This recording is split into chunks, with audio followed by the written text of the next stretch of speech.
think are the heights of democracy. This is the lobby room. This is where journalists ask the government questions of the day. We try and get answers out of them as best we can. This is where, as you can see, all the journalists sit for what is a bit like a press conference, but it's all off camera. And over here is where the government's spokesperson sits. So these lobby briefings happen 2 times a day, most days, when Parliament is sitting, and the Prime Minister's spokesperson will chair the meeting from this chair, calling questions from the press, asking, and the media, not just the printing press, but the broadcast media too, asking all sorts of things about Brexit or the health service, whatever you want. Actually, you can come here and ask him, as long as it's not about party political issues. It has to be about government issues. There's that subtle divide that goes on here.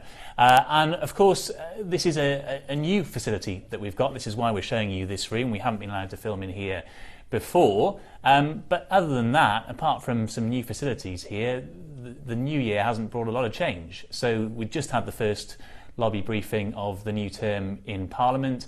And to be honest, the Prime Minister's spokesperson didn't have a great deal to update us on. It doesn't feel as though a lot has changed on that crucial issue over Christmas in terms of Brexit. And the Prime Minister has take 2 coming up now of the meaningful vote, her second attempt to actually get to that vote and hold it after she postponed the first one just before Christmas.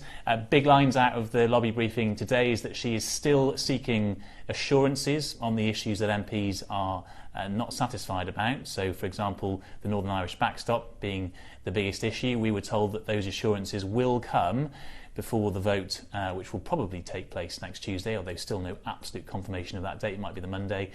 We just don't know how long Parliament will sit for this week to get through the debate, and therefore when the vote will happen. So assurances coming, we're told yet again, from maybe the EU or from the Prime Minister herself about the powers that Parliament will have in order to allay some of those concerns about the Northern Irish backstop, but still no detail on what those will be, which means MPs are still embedded in their rival camps right now, whether they want no deal, whether they want a second referendum, whether they want a different type of deal.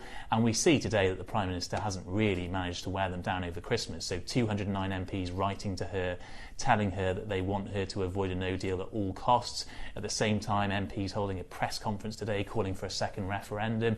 And then you've got the likes of Boris Johnson writing in the Telegraph today saying a no deal Brexit is exactly what people want. It's what they voted for in the referendum. Somehow she still has to find that way of bringing those people, or enough of those MPs, together to form a majority that will pass her deal in the Commons.